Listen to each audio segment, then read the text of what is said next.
You know, sometimes this time of year can be dangerous.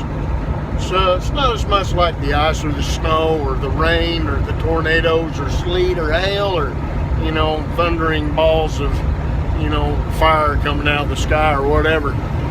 All right, it's the pollen. All right, makes you sneeze.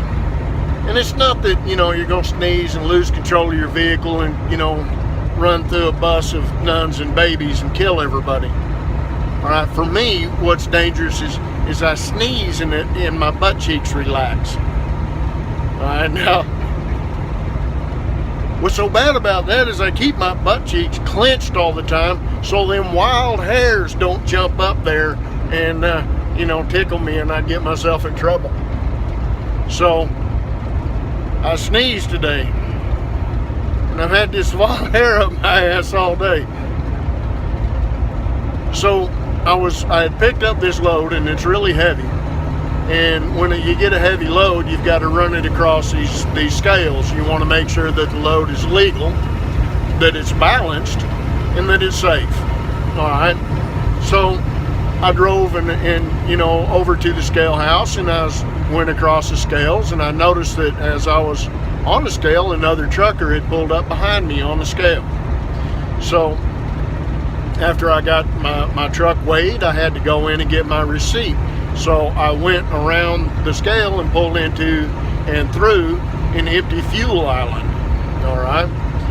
And parked and, was getting ready to go inside, and I noticed that the guy that was behind me on the scale had pulled in behind me, right? So I give him a little wave, and I guess he was getting fuel, right? Makes sense.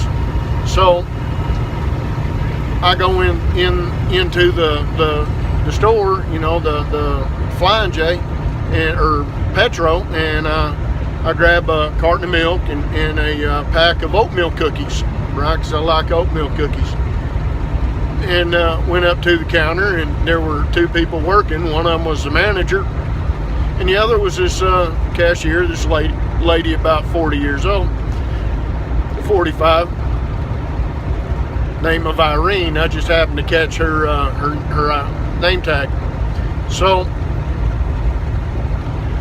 as I'm paying, right, I'm standing in front of the manager, and I noticed that Irene looked over at me, and that's when that little wild hair started doing its tickle thing.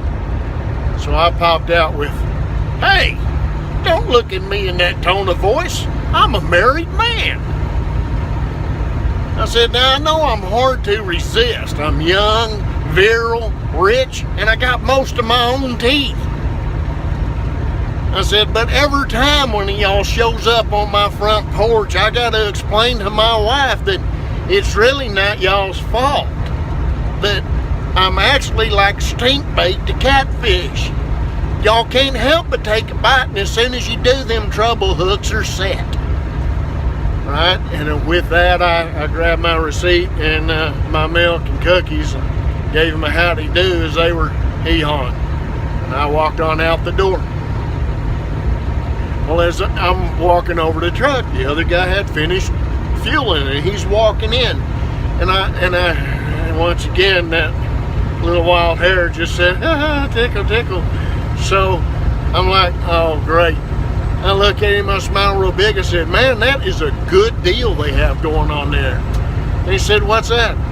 I said, "Well, when you get a scale, you either get a pack of cookies and a carton of milk or a 40-ounce beer of your choice." And he said, "Really?" And I said, "Sure, man, have a good one." And I hopped in the truck and left. So, we'll see. I can't help it. It's not my fault.